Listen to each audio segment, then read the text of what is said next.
Good evening, folks, and welcome to the live stream. I hope you're very well this evening. Let's see who we have on tonight. We have James Brown. James Brown is first. Great to see you, James. Yoni is here. Great to have you on. Freckle Punny, great to see you once again. Raven 1983 Witch, great to see you too. Ray Little, stop wasting our money. PPE jobs for donors, vast salaries and expenses for MPs, paying for the bone idol royals and the king's coronation. Stop jetting around in private jets and helicopters. Well said, Ray. David McGuinness, great to see you, David. Hope you're well. We make sure to check out Indie Truck Davies, the two Davies channel on YouTube. GJ, great to see you. Ray, once again, great to see you. We have Under the Blood Red Sky. Welcome to the stream. Young Ralph is here, great to see you. Master Templar is here. Mark is here. Derek, good to see you. Wolfpet. Jason, CGM, thanks for moderating tonight, CGM. Wim is here. We also have the Cheese Factor, Mad Monk, great to see you.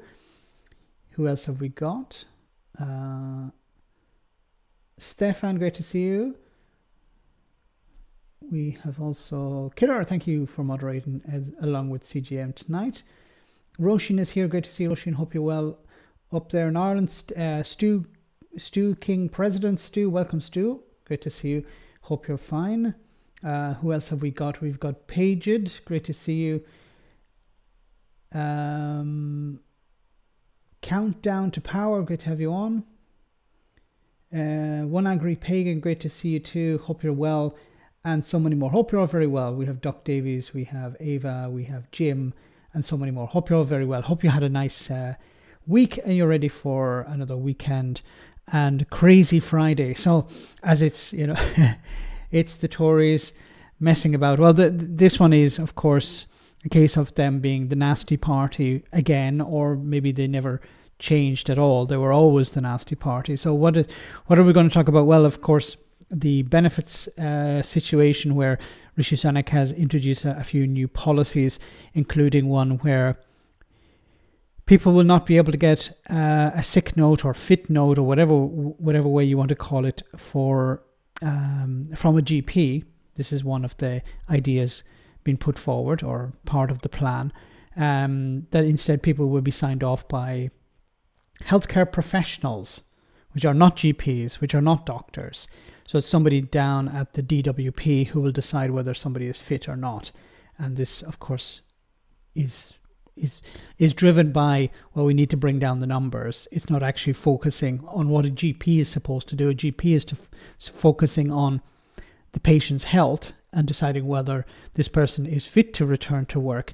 The healthcare professionals will, of course, working for the DWP, will say, well, we have a target to hit, and you have to get back into the job market because we have our target to hit.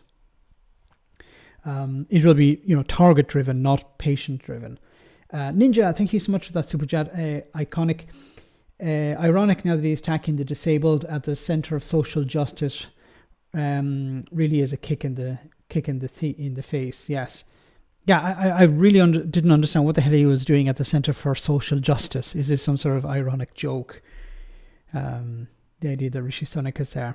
And of course, what the speech he delivered was about punishing the poor, punishing those on benefits, punishing people who are working and people who are not working. But the idea behind it being, well, we need to punish these people because a significant part of the population who vote for the Conservative Party want us to do that. But I think it's also about, along with other policies, it's about taking away rights from people, taking away benefits, forcing them into jobs that they don't want to do, that they can't do, and, without proper protections and no means to do anything about that. Chat is moving a little bit fast tonight. I think YouTube has sort of messed up my settings, so unfortunately I can't change it now. But social injustice, well said, Richard. Healthcare professionals, I had a WCA with an ex-army medic who told blatant lies about me at the tribunal, laughed out of court after I'd had 2 years of extreme poverty while waiting. So sorry to hear that. Countdown. But it's... I hope, if I'm understanding correctly, you got it resolved in the end. But but having to wait 2 years to have a solution is just disgraceful. Let's hear what Rishi Sunak had to say. I do think it's right to make sure that our welfare system is supporting those who need it the most in the way that we intended it to. And okay, so there's this idea that they're going to take on an extra 400,000 people. Okay, but the job centres are already struggling to deal with the cases that they already have. So if you're going to take on another 400,000 people, are you going to hire more people for the job centre to deal with this? How are you going to support the existing people who are already, struggling? And you just have to look at the numbers. Over half of all the people who joined that group of the economically inactive last year were citing mental health or anxiety as the main reason. Now, of course, we want to get people the support and the treatment they need. But how are you going to get them the support and treatment they need if you're not providing the NHS with the resources it needs? You keep talking about, well, we're putting more money into the NHS, but is it enough? Obviously, it's not. And, if people can't get access to an NHS doctor or psychologist or psychiatrist or some sort of support, then they're going to remain on sick. And they can't work. If he truly cared about getting people back into work, then he would make sure that the NHS and different aspects of the NHS had the funding it needed and had the staff it needed. But he's not interested in dealing with that problem. With those conditions. But I do think it's right that the welfare system doesn't over-medicalise, the everyday challenges and worries of life. My God, how's the arrogance of this guy? So this guy who is swimming in wealth, has he actually ever done a hard day's work in his life? Has he ever been in a situation where he was extremely stressed and they needed to take time off work? And he's trying to tell people, you need to, man up. You need to be a bit tougher. You need to be able to, take it on the chin. This is his advice to people. Maybe you're feeling a bit down in the dumps. You may call it depression. I call it down in the dumps. That's not a reason not to go to work. Get your arse in gear and get into work. That's your purpose in life. This is from a guy who's, he's swimming in wealth. His wife is one of the richest people in Britain. And he's so disconnected from ordinary people's. So many people are going through mental health issues because of work. Not even because they can't find work, but because of their job in many cases.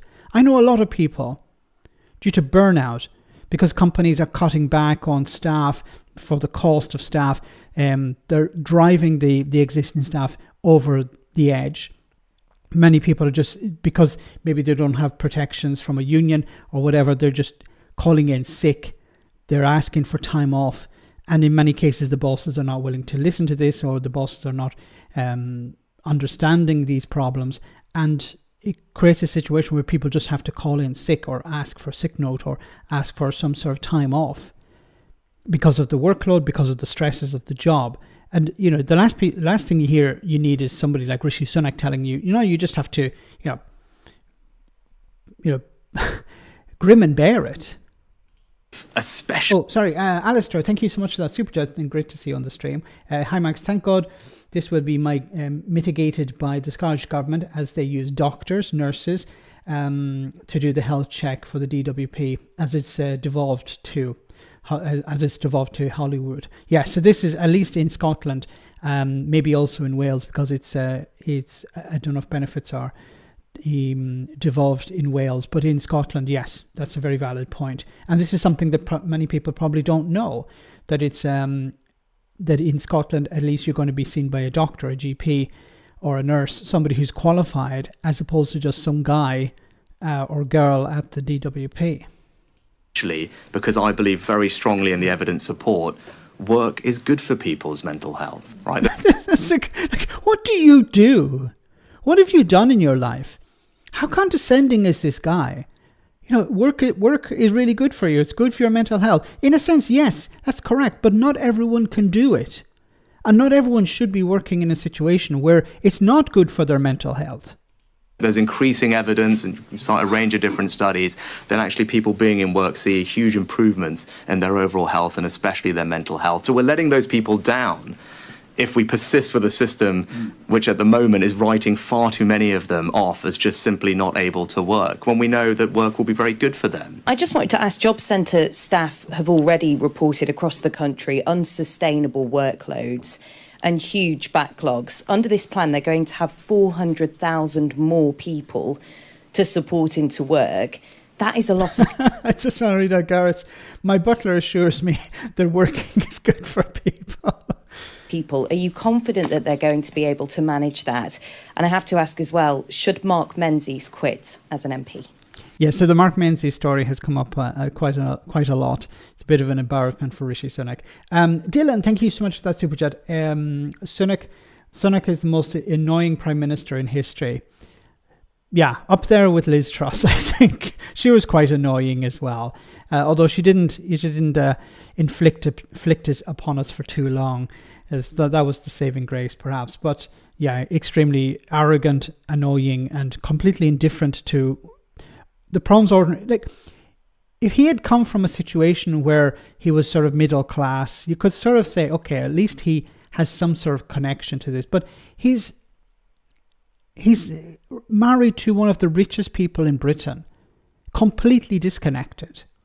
And he's trying to tell people on benefits, you just need to, pull yourself up with your bootstraps.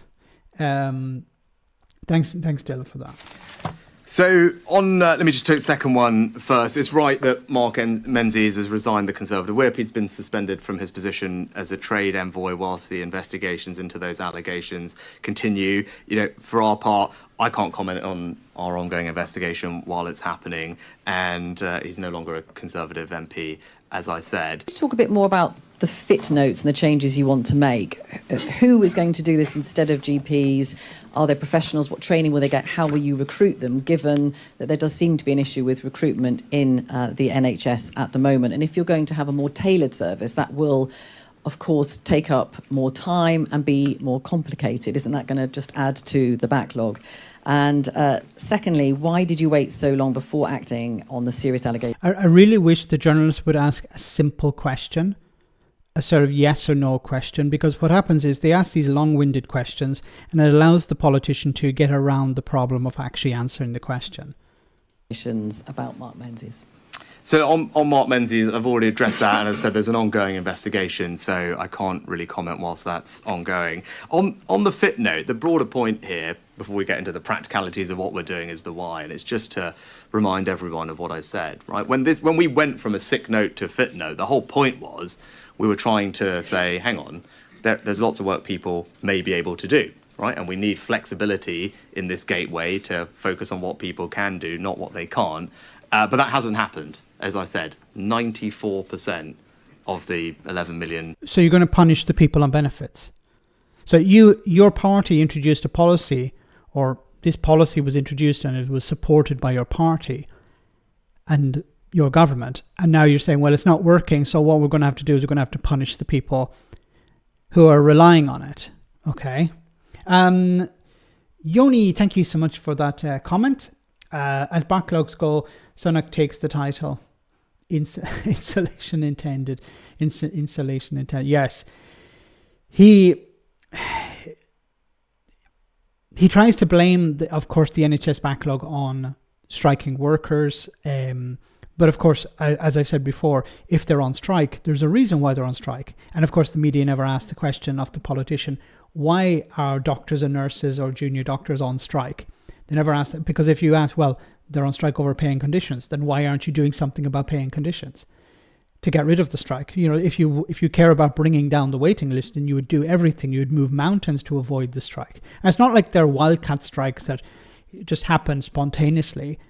They're after a result of poor negotiations, or in some cases no negotiations, because the minister is not wanting to get involved. Frekaponi, thank you so much for that super chat.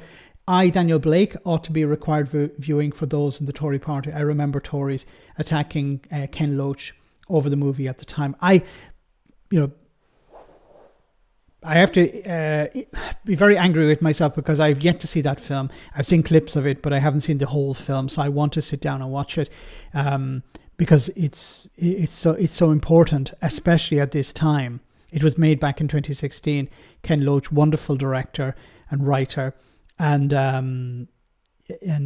I've been recommended it so many times, and I have to see it. I don't know. I don't think it's on YouTube. It's probably on Amazon Prime. So I will check that out. It's not a happy film, of course. Ken Loach doesn't make happy films, but it is a good representation of as far as I know, it's a good representation of the criminality of the DWP, how terrible it is, and how it fails people by design. Thanks for that recommendation, Freckle Pony. Fit notes last year were not fit for work, right? So this idea that we would have more flexibility, focus more on what people may be able to do, hasn't happened. And that's why I think it's right that we look at this. Christopher Hope from GB News. Prime Minister, is this sick note culture a generational thing? Are you basically saying that Britain's got a... What culture? You know, they start off with these weasel words, this poisoning of the well. It's a sick note culture. Like the amount... People are there some people who abuse the system? Yes, there are people who abuse the system. There are wherever there's a system, people will abuse it. But the vast majority of people who are claiming a sick note, putting in a sick note, who are asking for a sick note from their GP, are doing it because they have to. Because if you are off sick for too long, there's a risk you'll lose your job, and people don't want to lose their job. It's an attempt to convince the public in some way that everyone who's off sick is, swinging the lead, is not really interested in working. They're pulling a sickie. They're just abusing the system, and of course that's unfair. But what the Tories and the media, and the right wing media in particular, want you to do is to focus on those people, and consider maybe we should get rid of the whole thing because a few people are abusing it. But don't look up. Don't look up at the higher classes. Don't look up at the people who are really abusing the system, like, for example, with their offshore bank accounts or tax evasion or tax avoidance. Don't look at those people. We don't want to punish all tax evaders because of a few bad eggs or bad apples. No. Just ignore that altogether. There will be a few, but we can't, we couldn't consider punishing everyone who's a multimillionaire or billionaire because of a few bad multimillionaires and billionaires. but we're happy to punish all people on benefits because of a few bad eggs. Gareth, 4 diagnosed bowel issues, rape, PTSD, rhinos, housebound. I have 0 IRL pals, in real life pals. Pay my bills, donate to Max if I can. It's not a lifestyle choice. Well said. Thank you so much, Gareth, and thanks for sharing that. And thank you so much for your support for so long on the channel. These things really piss me off because this is about punishing people who have no voice. There are organizations that try to stand up for people on benefits, the disabled, but they really have no voice when it comes to confronting the lies in the media or the lies from politicians. And, I'm a very small drop in the ocean. Okay. The channel is pretty big, and I try and talk about these issues as much as I can because I care about these issues. I'm very fortunate that I don't have any health issues. I'm not on benefits, and I'm really fortunate about the way, my life has, for the most part, has been really good. I've been in a very lucky situation. But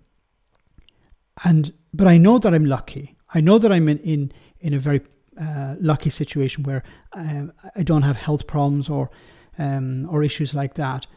But I know that there are people, and if I can do a little bit to help, it makes it so much worthwhile. And I'm not saying that because it sounds cool or something. I truly mean that because there's so many people who are trying to do their best in life. They're respecting their side of the social contract. They're not breaking the law. They're not gaming the system. They're just trying to survive. And on the other side, you have politicians, and you have the right-wing media in particular, who are painting them as criminals, saying, oh, these people are on the take, or these people are abusing the system. And how many people have come forward and said, look, I feel bad about taking benefits, or I feel bad about, going on the dole, or I feel bad about... This is your right. It's not a benefit. It's an entitlement. And unfortunately, we have it beaten into us that if you're on benefits, there's something wrong with you, or you're lazy, or you're gaming the system, or it's you're taking from someone else. When as a society, we all contribute in different ways. And if we're not able to contribute in some way, then we as a society, as I believe as human beings, should be able to support those who are unable to contribute like others. To have a functioning society. Some people don't like that. Some people think we need to punish those on benefits. We need to punish those in a poorer situation.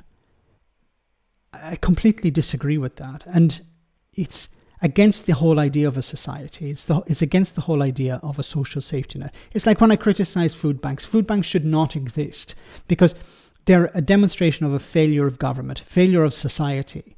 Nobody should have to rely on a food bank because we should pay people enough to pay their rent, to pay their mortgage, or whatever, pay their food.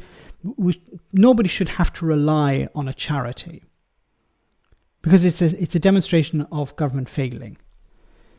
And thanks, Gareth, for all of your support. And I keep saying to people, and I haven't said it in a while, but please, I greatly appreciate your support on the channel with super chats. But please don't send me something if it means you have to deny yourself something. Please don't do that because that would break my heart, honestly.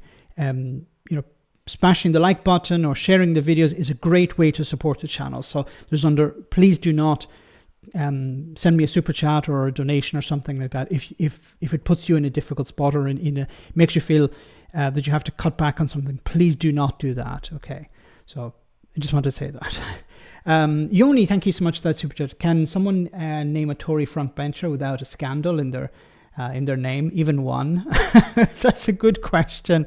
I don't know. But the thing is, we could name somebody, Yoni, but I think the problem is tomorrow they would be outed in some sort of scandal, I think. Pull itself together, get back to work. To older people, just get on with it, and younger people don't want to. I can ask you a question about the Rwanda flights. You now won't say these flights will take off by the end of spring. Will you say they'll take off by the end of the summer? Right. So on this question of mental health, I just want to be really clear. I'm not in any way saying that mental health isn't a serious condition. Of course it is, and that's why, as I outlined earlier, we've invested a record amount in it, record amount of people getting treated for it, and it is a very welcome thing that we all can talk and acknowledge mental health issues in a way that we wouldn't or couldn't have done a decade ago. And look, if you're feeling anxious or depressed, then of course you should get the support and the treatment that you need to manage. How can people get the support and treatment they need if they can't get NHS appointments? Or if they can't get specialist appointments? Or if they do, they have to wait for like 6 months up to a year? Like, it's easy saying, well, if you have mental health issues, go and see a GP, go and see a specialist. But if people have to wait months or even years for one, then that's not sufficient. And things like mental health need to be dealt with as soon as possible. Like, most health conditions should be dealt with as soon as possible. But if somebody has anxiety or depression, if it's not dealt with immediately, it's going to, of course, get much, much worse. And while somebody may be taking a few days off work because of stress and because of anxiety, if it's not treated, of course, they're going to be permanently unemployed because they won't be able to function. This is, once again, if he truly cared about dealing with these issues, he would understand that, or he would surround himself with people who understand that. Thanks, very kind comment there from Vic as well. Thank you so much, Vic. From Rishi Sunak, because, well, sticking with the topic of Rishi Sunak, but I wanted to show you another few clips related to that.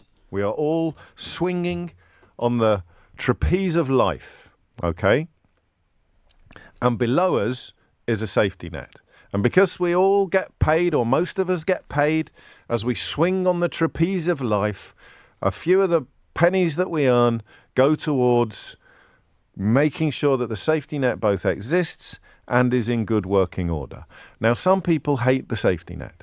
Some people have lived lives of such untrammeled privilege and insulation from the reality that the rest of us understand that they don't think they need one, and they don't think they're ever going to land in it. And in fact, some people are rich enough to have their own safety net. So they are up on the highest trapeze, bringing in the largest amounts of money. And they've got bespoke, but they've got bungee ropes tied around their waists called bank accounts. And even if they fall, they are going to be fine. They will never land in the safety net that is right at the bottom of the trapezes. The one right at the bottom catches people who would otherwise fall into oblivion. Now, it could be that you've lost your job. It could be that you're poorly. It could be that you're, well, those are the most obvious examples of it, that you're temporarily incapacitated. These are things that could happen to anyone at any time. But he made a very valid point here about how, there's some safety nets. There's a general safety net for most people, which the Tories and their friends in the media are trying to remove. But there's another safety net for the richest in society. Because, if Rishi Sunak had some sort of health problem tomorrow, he would be okay. He could quit being Prime Minister and it would not really affect his life. Very few people live in that type of privilege where they could, fall down the stairs, or could have a heart attack, or could lose someone in their, or could have a family member or a relative or someone who got sick and they had to take time off to look after that individual. While we tend to think about, well, what could happen to me, but also something could happen to somebody I care about. And it may be necessary for me to take time off work, and then this will create problems for me as well. That's why it's so important as a society to have a social safety net. Because as he said, it's like a trapeze. We go from good to bad to good to bad, and then we're swinging around, and then if something breaks, then we need to have something to save us.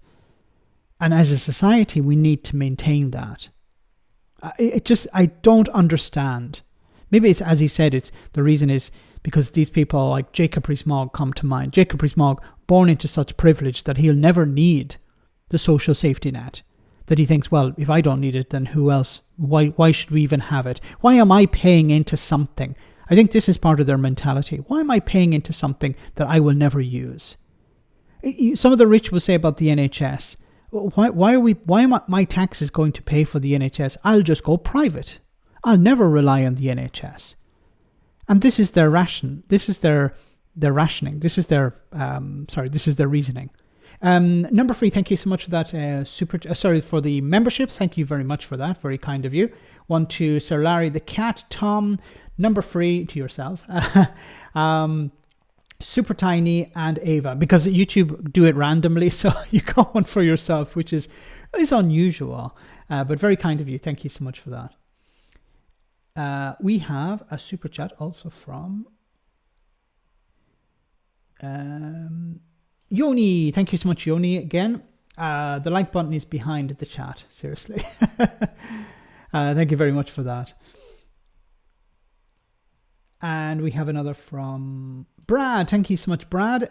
Gove must have taken some time off work for a second surgery at some point. Yes, that nose was doing a lot of work. It needed a break. Absolutely essential that you understand people who have their own safety nets. People like Rishi Sunak, who, especially since his marriage, if not before, absolutely knows that whatever catastrophes befall him and his, he will never have to bounce around in the same safety net as plebs like us. If the wheels come off our lives, we only have the welfare state to fall back on. There will be various degrees of delay, but ultimately, if the wheels come off and you haven't got inherited wealth or epic amounts of money, enough to pay for healthcare, enough to pay all of your bills, enough to sustain the quality of life that you enjoy now. Even if your income ends tomorrow, then you will never have to bounce about in the safety net that catches the rest of us. Rishi Sunak is way, way, way up there, swinging around, and today taking aim at everybody who's already in the safety net. What was that movie, Changing Places? Was it with Eddie Murphy and Dan Aykroyd? Where Dan Aykroyd was he a banker or an investment, some investment guy or trader? And Eddie Murphy was a homeless guy, was it? Or I don't remember exactly. But in the movie, their positions are changed, and I think that would need to happen to certain Conservative MPs, Jacob Rees-Mogg, Rishi Sunak, these guys in particular. If they trading places, if they were put in a position where they had nothing, everything was taken away from them tomorrow, where their credit cards wouldn't work, where their friends would disown them, would refuse to talk to them on the street. If that were to happen, then perhaps they would start to realize, because as I think in the movie, I haven't seen it in a long time, but Dan Aykroyd's character started to realize what life was really like for ordinary people. And he would, at the beginning of the movie, I think he was, pretty scummy to the poorest people in society. So it's that's what I think would have to happen to a significant number of, not just Tory MPs, but senior people in society who are completely disconnected. But they're the ones making the decisions for everyone else. So it's not just a case of Rishi Sunak being disconnected from reality. He's the one deciding how people's lives operate. Now, most people are quite reasonable when it comes to this discussion. People understand how disgusting it is, understand that Rishi Sunak is disconnected. He doesn't understand or the problems ordinary people face. But Nick Ferrari took a call. Maybe you've already heard this, maybe you haven't. But he took a call from a guy called Wesley, who had a different opinion. I've got those. Stu, thank you so much for that super chat. Very kind of you. Make sure I didn't miss anyone else's. Stu, mental health plus physical are related, Max. Yes. Mental health issues if they're not resolved, but also physical health issues if they're not resolved. And one can lead to the other. So, if you're in physical difficulty and you're being told you need to get into work, you need to go to work, even though physically you can't, this will create stress. This will create problems in your mental health. The mental health has also been exacerbated because of the pandemic, because of the cost of living. So these are issues that need to be dealt with. So many people are stressed. People are suffering from anxiety and depression because of the cost of living crisis. Now, Rishi Sunak, of course, doesn't experience a cost of living crisis. Many MPs don't, because they're on more than 96, 92, I don't remember exactly how many thousands per year salary of just as an MP, not including their top-ups if they write books or write for the Daily Express or something. They're disconnected, but they're the ones who are making the decisions, and they're the ones who are saying, well, just get back into work. It's good for you. It's good for your mental health. Anyway, let's hear what Wesley had to say. I've got I've been diagnosed with the most severe mental health problem diagnosis you can get, which is paranoid schizophrenia, which if you look into the top 3 secure hospitals in Britain, Wolverhampton and Ashworth, most of the diagnoses there are that paranoid schizophrenia. Okay, so are you able to work? I've been working for the last 17 years full time. Yeah. Okay. That's great. So this guy must be getting the treatment he needs. He has a serious condition, but he's either on medication I imagine he's on medication. He's getting the right medication and he's getting the right support, which has allowed him to work full time.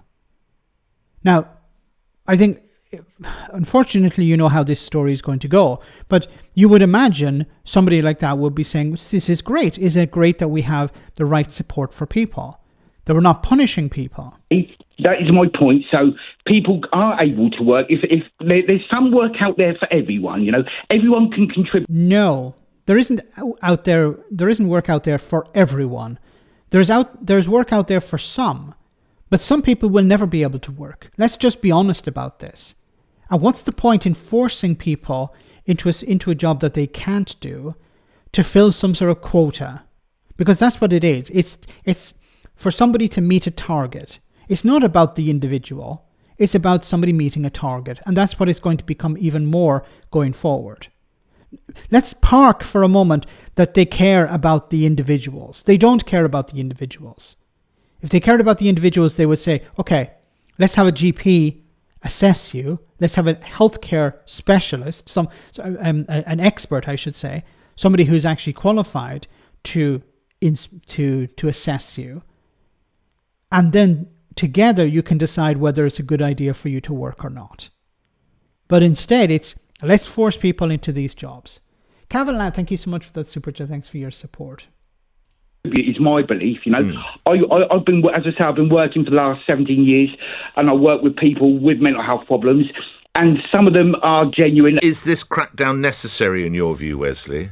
Oh, most definitely. Look at society. Look at inflation, Nick. Look, it's terrible. Are we going to keep plowing money and printing money off that we can't afford to pay back? It is.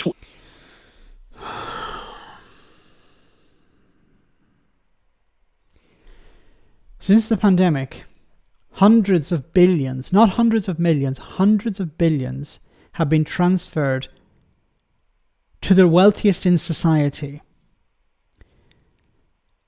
So this guy has been convinced by the likes of Nick Ferrari and others, but the right-wing media and politicians that, well, we're spending so much on welfare, so much on the NHS, too much.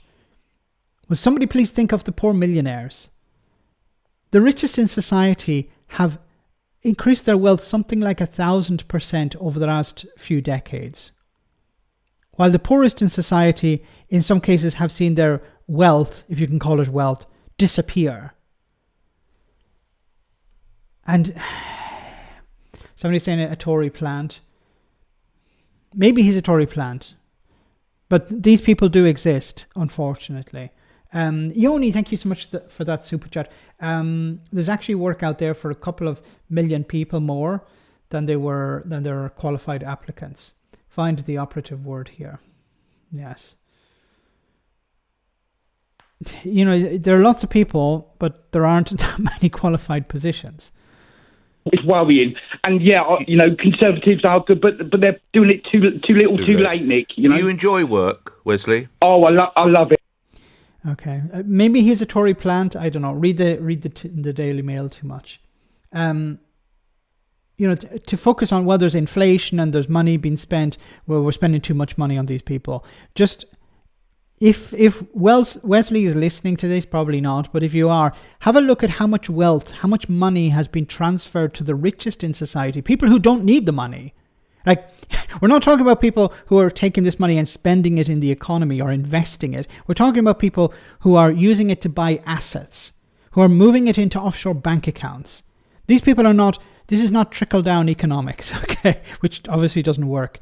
This is about transferring huge amounts of money from the poorest in society and the ordinary people to the richest in society and not getting anything in return. Actually getting worse in return, because a lot of this wealth results in debt, which the country has to pay off. So it's not just you're giving these people loads of money, you're actually indebting yourself. That's why the tax burden is so high. More and more people are paying tax in order to funnel more and more money to the private sector and the richest in society. Welsh Backgammon, thank you so much for that super chat. The name Gammon, backgammon. The game backgammon. But I can't see the word backgammon anymore without seeing the word gammon. Anyway, never mind. It will never happen. But a public database of everyone's income would be awesome effect in the UK. Smash that taboo. Yes, I agree 100%. If it was fully I believe the 5-star movement in Italy some years ago wanted to do this to make everyone's income public knowledge, because there was a problem in the past where people were declaring very small incomes, but they seem to live way beyond their means. So they would say, look, I earn just like £20,000 a year, but they would have a Ferrari parked at the front, or they'd have a massive villa, or they'd be on holiday, 5 times a year. So, obviously something was a bit up with that. But also wealth, I think, is not just income, not just people's wages or salaries, but also their income, because a lot of people receive income not from working, of course. So that would be, and if you have nothing to hide, then it should be made available. Gareth, thank you so much for that super chat. Am I the only one who sees the irony of paranoid schizophrenic calling into LBC with such a frankly fucking warped opinion here? No, I think you're not the only one. So I think it's more likely that Wesley is a troll or a Tory plant. Wesley is an unusual name, isn't it? I'm not saying it's a name, an unheard of name, but it's not a very common name, and it sounds more, I don't know, something up about the call.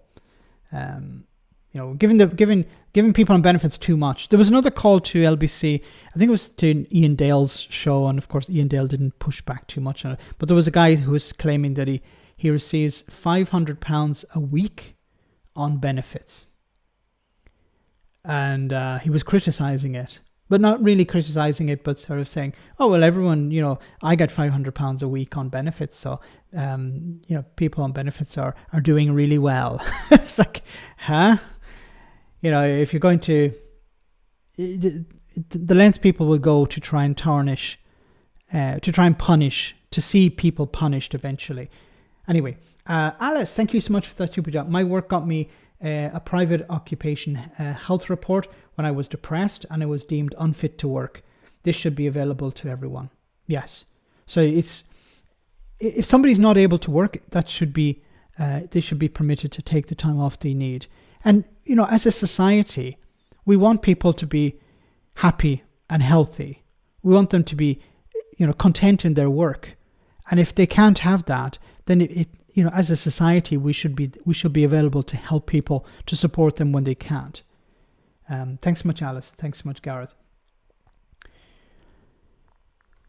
I know this Wesley is not a plant, just unwell, Max.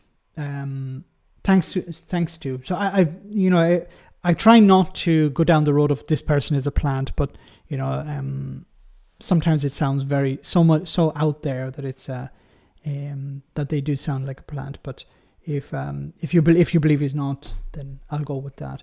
Just he's not helping. He's on benefit. How would he feel if these benefits were taken away tomorrow by the Tories? Like, he's saying that he's getting the support he needs. What if that was taken away from him because of calls like his? People calling in and saying, "Well, they're all swinging the lead."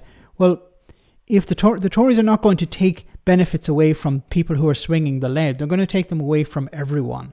It's like the European Convention on Human Rights. The Tories are not interested in getting rid of protections for asylum seekers. It's about getting rid of protections for everyone, including asylum seekers. Damien, thank you so much for that super chat. Max UBI, my friend in the Netherlands, also follows. Yay! Thank you so much for that comment as well. It's great to. I'm not going to try and say something in Dutch, but welcome welcome to my viewers in the Netherlands. I know at least another one. UBI is a good way to deal. UBI, of course, would eliminate the need for many benefits, not all benefits, but a lot of benefits in it, and it would take away. Unfortunately, there's a stigma connected to benefits. There should not be, because they're entitlements. They're not real benefits. They're not something you're getting extra. It's something you're entitled to. And I keep saying this, and I've said it before. The job centre should be a place like the Citizens Advice Bureau. You should go to the job centre feeling in a positive way, feeling happy about going to the job centre. I'm going to go to the job centre to find out what my entitlements are, and they're going to support me. But it's the opposite. It's about forcing people. People have anxiety going to the job centre because they feel that they're going to be put into a box and they're going to be sent into a job that they know that they can't do, just to fill a quota, as I said before. But a UBI would lift so many people out of poverty. It would eliminate poverty in many ways.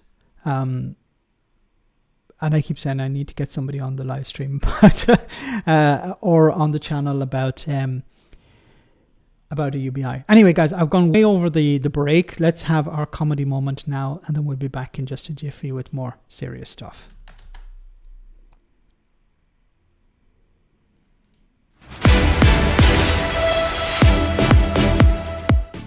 Welcome to Broken News. After years of falling revenue, there's finally some good news for the beleaguered British High Street. The fancy fast food fuckers Pret a Manger say they've signed a deal to take over every vacant storefront across the UK. Our reporter has more. Back in 1984, when Pret a Manger first opened here in Hampstead, some said it could never work as a business. But not bothering to properly list ingredients or allergens on packaging, soups that are saltier than Captain Birdseye's dick end, or salads that cost as much as a combi van haven't held the company back. Now, the business model of putting a branch of your business within 2 meters of another branch of your business, which itself is just 1 meter away from another branch of your business, and then repeating that over and over and over and over and over again, seems to have worked. And Pret a Manger are set to take over every single vacant lot in every British town and city. The company says it's delighted to further expand on its efforts to convince everyone that its food is healthy. Industry experts say the success of Pret has been down to one single masterstroke. It was going to be called Ready to Eat, but bosses translated that into bullshit French, so it seemed all dead posh in that, and they could charge you £3 for a banana or whatever. Back to you. What a lovely story. That's all from Broken News. You're up to date.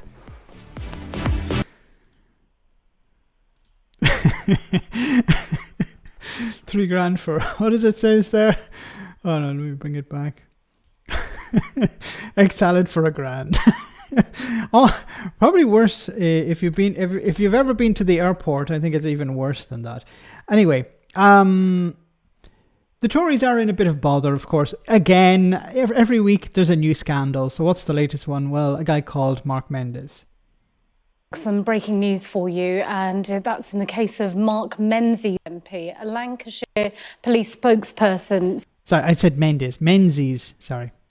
For you, and that's in the case of Mark Menzies MP. A Lancashire police spokesperson says, "We can confirm that we have now received a letter detailing concerns around this matter, and we are in the process of reviewing the available information in more detail." So police saying they are reviewing information. That's not an investigation, but they are reviewing information available in more detail. A reminder that Mark Menzies voluntarily quit the Conservative Parliamentary Party this week after a report in The Times claimed he called his ex-campaign manager to say that he was locked in a flat by, and I quote, bad people and needed £5,000 as a matter of life and death. We'll bring you more on that as and when we get. Kudos to the journalist for not laughing. Will he defect to reform? Their vetting process is quite weak. It's basically can the public do an investigation into our candidate, and if it comes back as not good, then we'll drop them. So maybe if he defects to reform, I think they'd be pretty happy to take him. Because they would say. I can imagine they're thinking, well, he did these crimes before, or allegedly, he did these alleged crimes before he defected to reform. So when he defects to reform, it's like a clean slate. Oh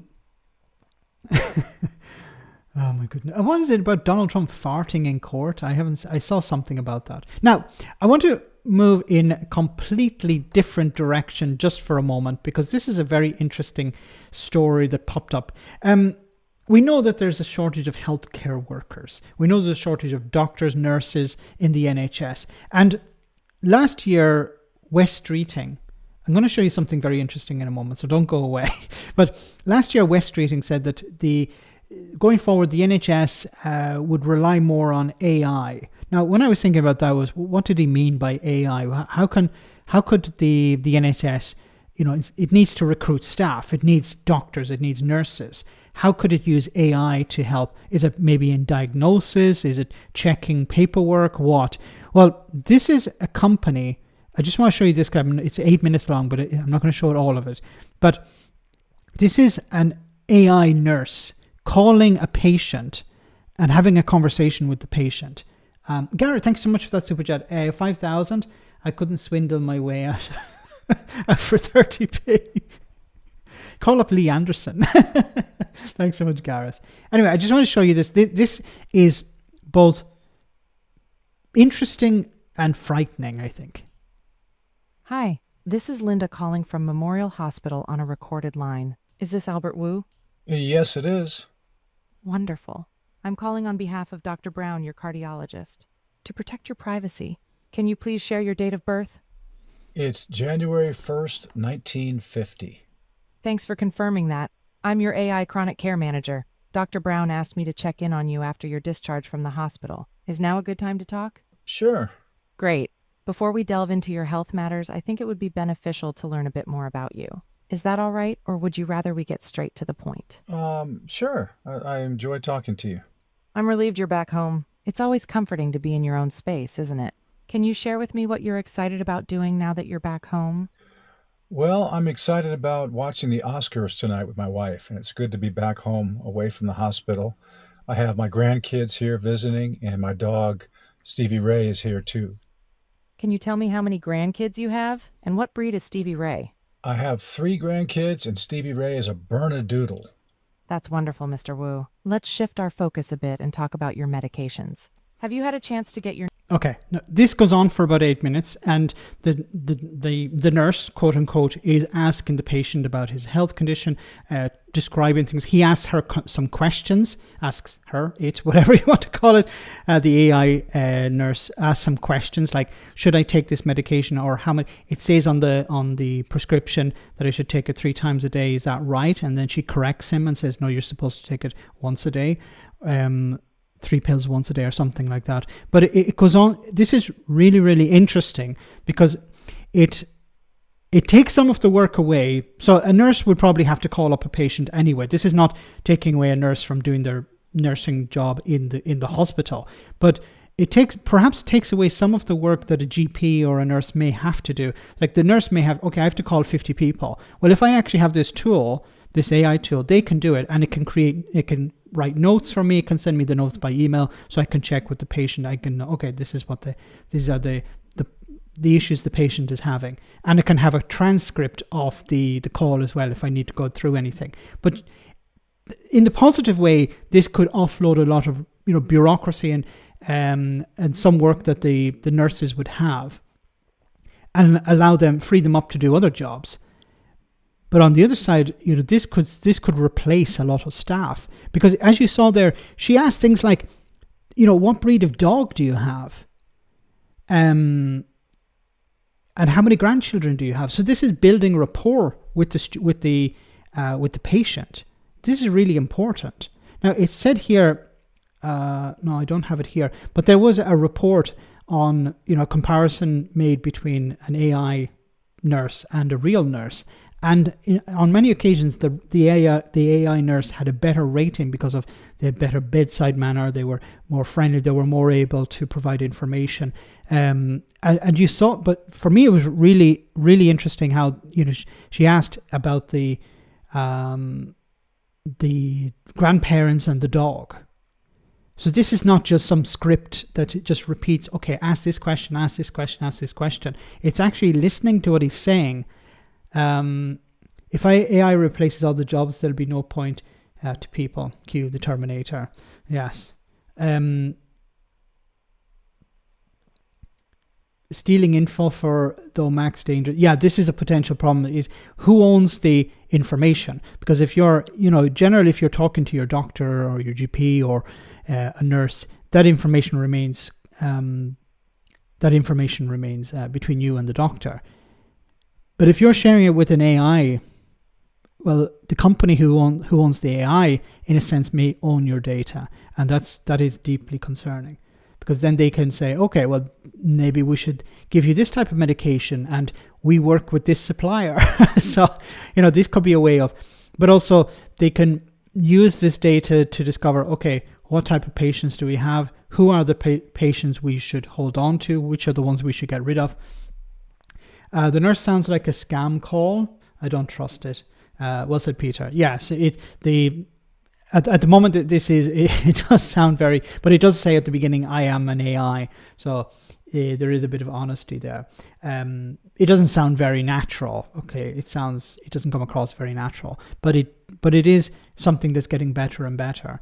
And we are at a level where, there are much better sounding AIs than this, much more natural sounding. But I think they don't want to make it sound too natural, because then it will trick people into thinking that it's not, that it's not an AI, when it has to sound a little bit off, I think. So that not too off that it sounds like a robot, but not too natural that it sounds like a person, where you may actually forget that you're actually talking to an AI. And there's another part. Let me try and find it here. Normal to feel a bit short of breath when you're active, especially when you're having fun with your grandkids and Stevie Ray. But if you notice that your breathlessness is becoming more frequent or severe, please let us know. We're here to help. Let's proceed to another symptom. Just one more thing to ask. Have you found yourself needing more pillows to get comfortable while sleeping at night? No difficulty sleeping and no extra pillows. I'm happy to hear that, Mr. Wu. It's a good sign that you're sleeping well and haven't needed extra pillows. We've just gone through a basic CHF assessment, and it's heartening to see you doing well. Let's continue to your physical activity. So it comes across as pretty good.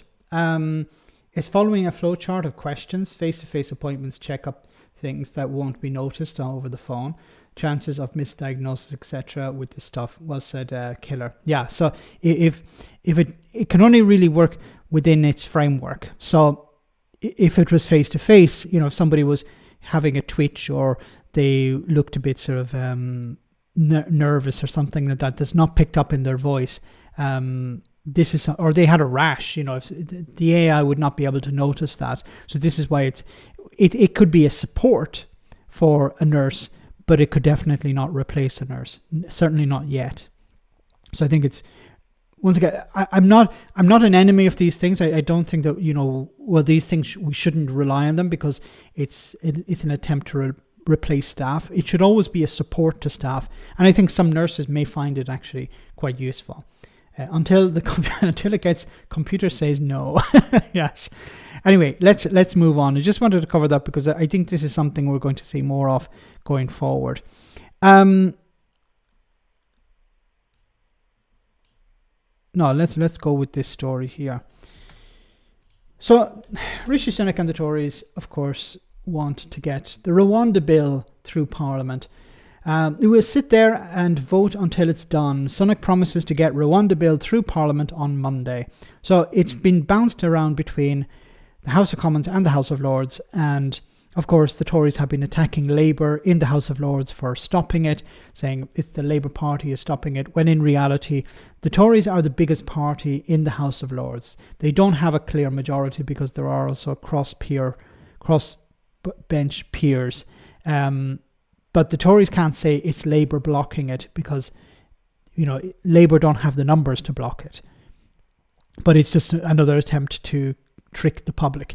The controversial scheme, which aims to see asylum seekers arriving in the UK on small boats deported to the African nation, has faced setback after setback with numerous court challenges and multiple rounds of ping-pong between the Commons and the Lords. But Mr Sunak said everyone's patience with this has run thin. Yes, call a general election. And come next week, there will be no provocation, no more delay.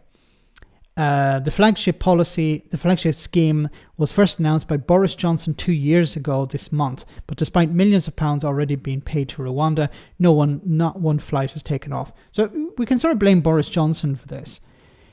It's a policy that was extracted out of Boris Johnson's behind. It was not thought out. And I said on a number of occasions, why didn't they say, okay, let's actually have it legally tested first.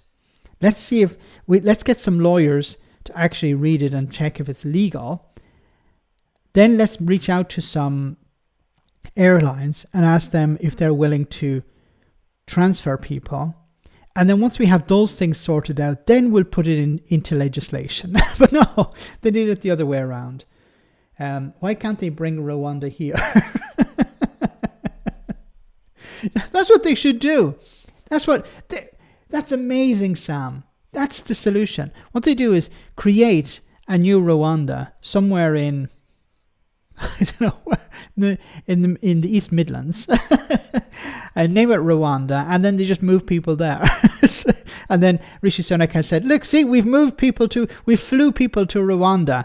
You know, the right-wing media, the Express, will lap it up, of course. You know, it'd be like, but this isn't Rwanda. We've made it Rwanda. Just name a town Rwanda and move people there.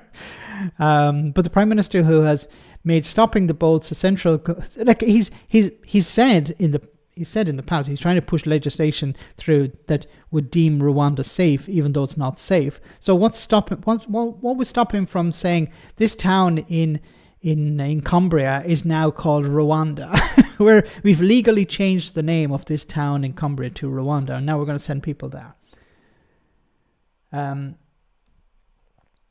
Why Rwanda? Santalands. His plane donor is gone. Why doesn't he just buy a plane himself? He has huge amounts of money. He could save his career somewhat. He could ask his wife to lend him a few quid to buy a plane. Even a broken down old plane, you know, from like the 1970s or something. Maybe they can rush through some legislation, you know, that it doesn't actually have to meet air safety standards or something. Rename Norwich. Rwandan MP list sorted. Major update on bombshell Supreme Court case in the US. Brian Taylor Cohen, latest video. Oh, I'll check that out. Get his wife to buy it. His wife could buy Rwanda, probably, the amount of money she has. Oh my goodness. Anyway, we're almost at the end of the stream, so I just want to cover one more story before we go. So it's a bit related to our first story, which is about the right wing. Listen, the reason the right doesn't want any of this is because it affects their profits and their money. Let me boost the audio here. Start again. Listen, the reason the right doesn't want any of this is because it affects their profits and their money. It doesn't affect my profits at all. You don't stand for the entire right, do you? Well, you keep saying people like you on the right. I didn't say that. I haven't said that now. I've said people. You just said people on the right care hugely about the environment. This is a they classic. Care more about the money. Okay, this is a classic lefty thing. People on the right think you on the left are wrong. You think that we are somehow unkind and evil. That's the difference between us. I think you're probably very nice. You're just very misguided. You think all I care about is Stop patronising. Do you support sending people to an African nation where they want to actually stay in Britain? Yes. Do you support cutting food for children who are hungry? Yes. Do you support cutting people's benefits? Yes. Do you agree with forcing people who are currently on benefits into jobs that they can't do, even though it's not actually going to help the people who are on benefits? Yes. Then you're a terrible person. You know, the Tories and their supporters don't like to be called evil, but they support evil policies. Isabel Oakeshott, the Brexiteer, who is she the one? No, that's another one. who was part of damn, I forget the name. So that's Richard Tice's squeeze. Need we say more? You know, it's they support policies to punish the most vulnerable in society, and then they get very angry when people call them evil. They don't like being called scum, even though they support policies to punish.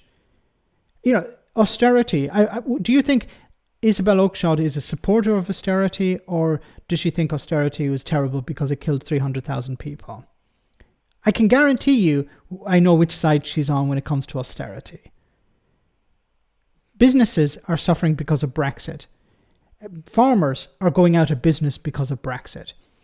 Which side do you think she has apologised for Brexit? Do you think she has apologised for supporting Brexit? Do you think she has decided, actually, I was wrong? Has she made any sort of contrition? No. So if you support policies that harm people and you don't turn around and say, actually, I was wrong, then we have what should we call you? It's not just saying that you're wrong. It's that you're refusing to, because not everyone is like this. Not everyone on the right supports these policies. I think some people are just buy into these things because they sound good on the surface.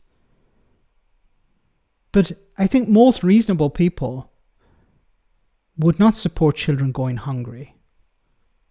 Why was it that Marcus Rashford had to pressure the Tories a couple of years ago to provide free school meals during the pandemic? Send her to Rwanda. She supports it, but only for the common fifth or eighth. Yeah, it's when it comes to immigration. Immigration has been completely weaponized by these people on the right.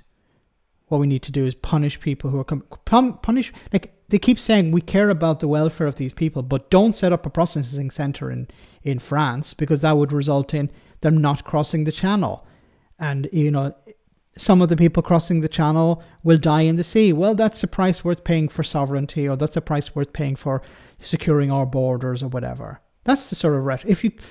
I keep saying, if you scratch enough, you get to, well, it's about keeping foreigners out. We don't care. A means to an ends.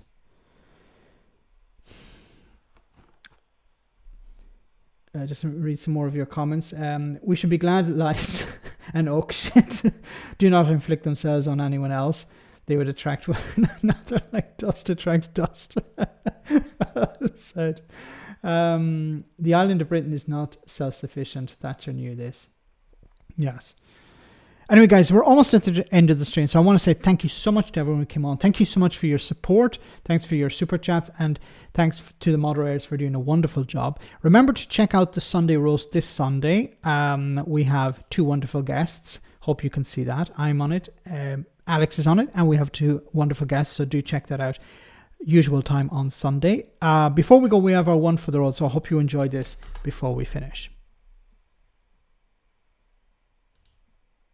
A former Prime Member and Minister in the English Parliament, Liz Truss. Liz Truss, great to see you. Great to see you too. Here's my book.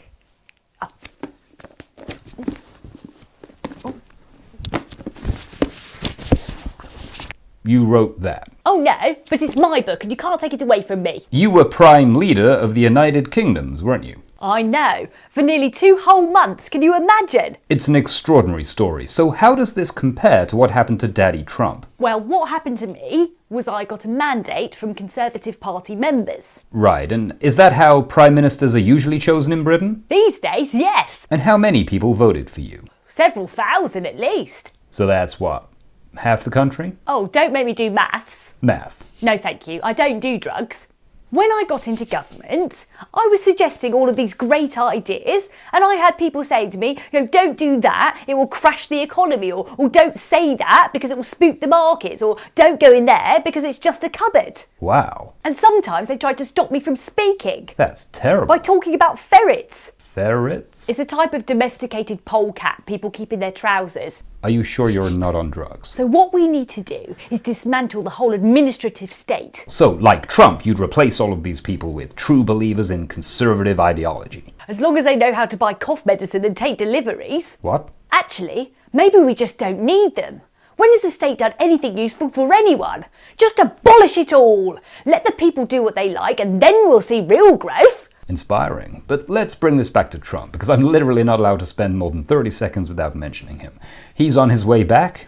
Do you see that for you too? Well, I haven't ruled out running again. And you're endorsing Donald Trump for president? Absolutely. The world was a much safer place with him in charge. And he said he'd stop the war in Ukraine on day 1. Yes, because Putin knows he's strong. Which is why we don't need to send Ukraine any more ammunition. Exactly. Thank you, Liz stuff. Congratulations on the book. Everyone should pick it up. And read it. Don't be elitist. Now let's go straight over to President Trump for his reaction. I didn't touch that woman. Is she hot? Wonderful. Have a great weekend, guys. I'll see you on Sunday roast. And if I don't see you then, I'll see you next Tuesday. Same bad time, same bad channel. Let me adjust the hat. Have a good one. Take care. Good night.